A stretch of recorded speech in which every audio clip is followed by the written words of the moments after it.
વડોદરા શહેરના વડસર બ્રિજ પાસે ગત રાત્રે ચિક્કાર દારૂ પીને બેફામ સ્પીડમાં જઈ રહેલા એક કાર ચાલકે ટ્રુ વ્હીલર અને એક કારને ટક્કર મારી હતી. અકસ્માતમાં 3 લોકો ઇજાગ્રસ્ત થયા હતા. ઘટનાને પગલે આસપાસથી લોકો એકત્રિત થઈ ગયા હતા. નશામાં ધૂત કાર ચાલકને મેથી પાક ચખાડ્યો હતો. આ ઘટનાની જાણ થતાં માંજલપુર પોલીસ ઘટના સ્થળે આવી પહોંચી હતી.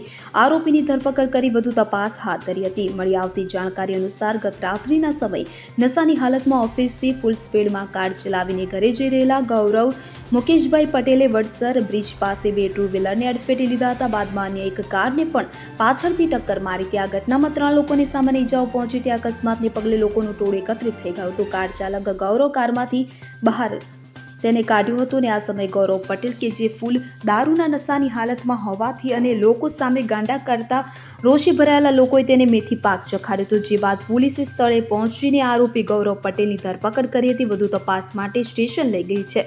ઉલ્લેખનીય છે કે ગત 13 માર્ચના રોજ રાત્રે કારેલીબાગ વિસ્તારમાં રક્ષિત ચોરસિયાએ 8 લોકોને કારની અડફેટે લીધા હતા કે જેમાં એક મહિલાનું મોત થયું હતું. આ ઘટના બાદ પણ નશામાં ધૂત થઈને કાર ચાલકો વાહનો ચલાવી રહ્યા છે. ત્યારે કહેવાતી દારૂબંધીવાળા ગુજરાતમાં નશામાં કાર ચાલકે અકસ્માત સર્જતા પોલીસની કામગીરી સામે સવાલ ઉઠી રહ્યા છે. Bureau report CN24 news. હવે જુઓ દેશ દુનિયાની તમામ ખબરો તમારી આંગળીના ટેરવે. ઉઠાવો મોબાઈલ અને Google Play Store પરથી ડાઉનલોડ કરો અમારી CN24 ન્યૂઝ મોબાઈલ એપ.